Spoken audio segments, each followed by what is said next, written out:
안녕하세요. 대이언 멘토 김정재입니다. 오늘 함께 알아볼 기업은 이 KT에 관해서 함께 알아보려고 하는데요. 최근에 토스뱅크가 상장한다는 이야기에 이 K뱅크도 어느 정도 좀 기대감이 올랐었죠. 만약에 이 K뱅크가 상장하게 된다면 이 KT와 어떻게 될지, 또 어떤 연관성이 있는지에 대해 함께 알아보고, 또 현재 이 KT 앞으로의 시나리오는 어떻게 될지 우리가 한번 알아보도록 하겠습니다. 우리가 이 차트도 굉장히 또 중요하죠. 차트로 봤을 때 오늘의 흐름은 어떤지, 앞으로의 흐름은 어떨지 함께 예측을 하면서 이 KT 주주님들이 성공적인 투자가 될 수 있도록 항상 응원하겠습니다. 그럼 같이 바로 알아볼까요? K뱅크는 최초의 인터넷 전문 은행으로 이 17년도에 영업을 시작했습니다. 이 카카오나 카카오가 있으면 또 뭐가 있겠죠? 이 토스. 토스와는 달리 이 모바일하고 이 PC 모두 이용이 가능했는데요. 하지만 23년 3월 달부터 이 모바일만 이용이 가능하다고 합니다. 이 K뱅크 같은 경우는 이 코인 투자도 하고 계신다면 이 대부분 많이 아시겠죠? 이 업비트하고 연관이 있기 때문이죠. 이 K뱅크 같은 경우는 제일 먼저 그에 비해서 인가를 먼저 받았지만 카카오뱅크가 상장이 굉장히 빨랐다라는 것을 우리가 알 수 있습니다.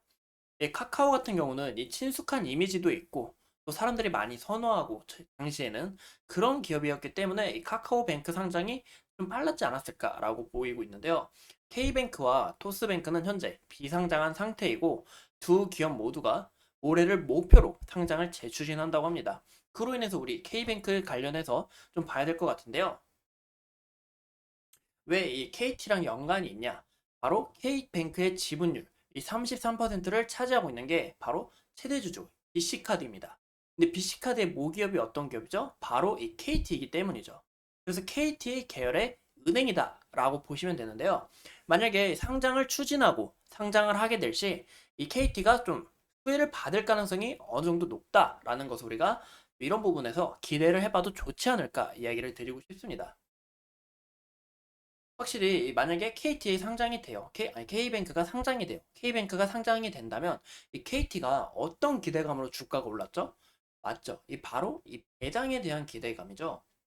배당 같은 경우는 기업에 대해서 이익이 크게 늘어날 경우 이 배당금의 금액도 늘어나게 됩니다. 근데 K뱅크가 상장되어 추가적으로 더욱더 이익 구조에서 더욱더 개선돼서 자본이 올라갈 경우에 우리 이 배당금도 더욱더 올라갈 수 있어서 KT 주가 그리고 배당금 이 두 마리의 토끼를 우리가 좀 더 크게 기대를 해봐도 좋지 않을까라는 거 참고하시면 좋을 것 같습니다. 이번에 토스가 크게 주목됐던 이유가 뭘까요? 바로 이 몸값이죠. 몸값이 대략 15조에서 20조 가까이 된다고 합니다. 망치가 이런 부분에서 이 토스뱅크가 상장을 한다면 크게 기대가 될 수밖에 없는데요. 이 KT 같은 경우는 이 작년 상장 초기에 7조에서 8조로 기대가 됐지만 결국 이 기업 가치가 4조 원 이하로 거론되고 이 원하는 가격을 받기 힘들어지면서 추후 적기에 맞춰서 재추진을 하겠다라고 이야기를 밝혔습니다. 현재 이 상황에 인터넷 전문 은행들이 이 연체율이 점점 상승하면서 이 IPO를 추진하지 못하고 최근에 다시 이렇게 이야기가 나왔는데요. K뱅크는 21년에 유상증자를 통해서 1조 1,500억 규모의 유상증자를 받고 제3자 유상증자 배정 방식으로 7,250억 원을 투자한 각 기업들에게 2026년까지 상장을 못하게 될 시 투자자들이 이 지분을 매각할 수 있도록 하는 이 드래그 얼롱을 유효했습니다. 하지만 이 드래그 얼롱으로 인해서 이 KT의 발목이 잡혔는데요. 이 드래그 얼롱이 뭐길래 바로 지분 투자자가 보유 지분 매각 과정에서 대주주 지분까지 함께 팔도록 하는 이런 요청하는 권리인데요. 이 조항이 달려 있음에도 이 7,250억 원을 자본으로 인정하지 않아 이 BIS 자본으로 인정하지 않아서 기존에 조달한 자본을 인정받기 위해서라면 이 IPO를 적극 추진해서 나가야 합니다. 이런 부분에서 K뱅크가 현재 상장 추진하고 싶은 마음은 굉장히 커요. 이런 거 우리가 알 수 있겠죠? 확실히 이렇게 K뱅크가 상장하게 될 시 이 KT 최대 주주 이 모기업으로서 주가 긍정적인 흐름을 나타낼 수밖에 없고 관련 이 지분 보유 기업들에게도 긍정적인 흐름을 나타낼 확률이 굉장히 크다라는 이야기죠. 우리가 이 차트를 먼저 한번 봐보시자면 차트를 보시면 오늘도 약간 음봉으로 떨어졌는데, 주주님들, 우리 이 KT 투자하는 목적이 어떤 시각으로 투자를 하고 계시죠? 맞죠? 이 바로 장기적인 목적이죠. 단기적인 추세는 깨졌다라고 이야기를 드리고 싶습니다. 하지만 우리 KT 단기적으로 보지 않잖아요. 어떻게 보냐? 바로 이 장기적으로 보고 있다는 거죠. 단기적인 추세는 아직 깨지지가 않고 이어나가고 있다라는 거 우리가 참고하시면 좋을 것 같습니다. 이 단기적인 추세가 깨질 수밖에 없는 이유가 이 보시면 22일 날, 또 28일, 27일 날 이때 크게 개파락이 났죠. 이유가 뭐냐? 바로 권리락 다음에 이렇게 개파락이 크게 나왔는데요. 근데 주가가 잘 방어했다라고 이야기를 드리고 싶습니다. 원래 이 전적에 KT는 권리락을 하면 주가가 한 1, 2주 동안은 주가 흐름이 굉장히 안 좋았어요. 그래서 제가 이 KT 영상을 처음에 찍었을 때도 어, 현재 이 권리락으로 인해서 주가가 크게 떨어졌다. 제가 봤을 때 이 3만 원, 3만 1천 원까지는 좀 우리가 메리트 가격으로 잡으면 어떨까라고 이야기를 드렸는데요. 하지만 이 예상을 깨고 확실히 주가가 잘 방어를 해서 이 한국 지금 이렇게 박스권을 그려나가고 지금 다져나가고 있죠. 그래서 우리가 이런 부분은 또 긍정적으로 볼 수 있다라고 이야기를 드리고 싶습니다. 그 이유가 또 뭐냐?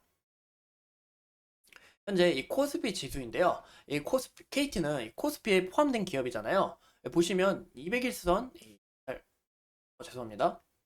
근데 이제 원래 여기 볼린저 배드 하단을 이탈을 했다가 다시 이렇게 올라오면서 오늘 이렇게 음봉 마감을 한 게 좀 아쉽긴 하지만 좀 약간 흐름이 굉장히 좀 안 좋음에도 불구하고 이게 좀 주가가 잘 방어하는 모습을 우리가 확인해 볼 수가 있습니다. 이런 부분에서 또 메리트를 느낄 수가 있고 또 이 120선 올라와 주면서 현재 지지를 잘 받고 주가가 이 바닥을 잘 다진 후에 상승 추세로 다시 전환을 할지 아니면 이 장기간 좀 박스권이 될지 그 부분을 우리가 좀 집중적으로 지켜봐야 되지 않을까라는 거 참고하시면 좋을 것 같습니다.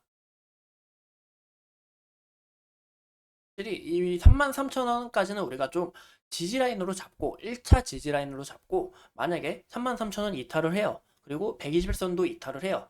그러면 이 보이시는 것처럼 이 241선을 우리가 기준으로 좀 잡아서 우리가 좀 장기적으로 보유하는 이런 목적은 또 어떨까라고 이야기를 드리고 싶고 이 34,000원 부근에 이 매물대를 다시 소화하게 된다면 근데 이 소화하는 과정도 굉장히 중요하죠. 거래량도 많이 동반이 돼야 되고 거래 대금도 많이 터져야 되고 그만큼 로 인해 이 34,000원의 매물대를 좀 잘 소화하는 과정을 거친다면 추후 이 35,000원 전까지는 우리가 긍정적인 흐름이 나아갈까 나아가지 않을까 하는 이런 그림을 보고 있기 때문에 이 KT는 이 장기 보유자의 목적으로서 굉장히 또 메리트 있는 종목이다. 왜냐하면 배당금도 높기도 하고 또 여러 포텐셜을 지니고 있기 때문이죠. 여러 가지 이런 성장 모멘텀을 지니고 있기 때문에 굉장히 좀 이런 부분은 기대가 되지 않을까라고 이야기를 드리고 싶습니다. 이상 이 KT에 대해 함께 알아본 대의원 멘토 김정재였습니다. 오늘도 이렇게 소중한 시간 내서 영상 시청해 주신 점 감사합니다.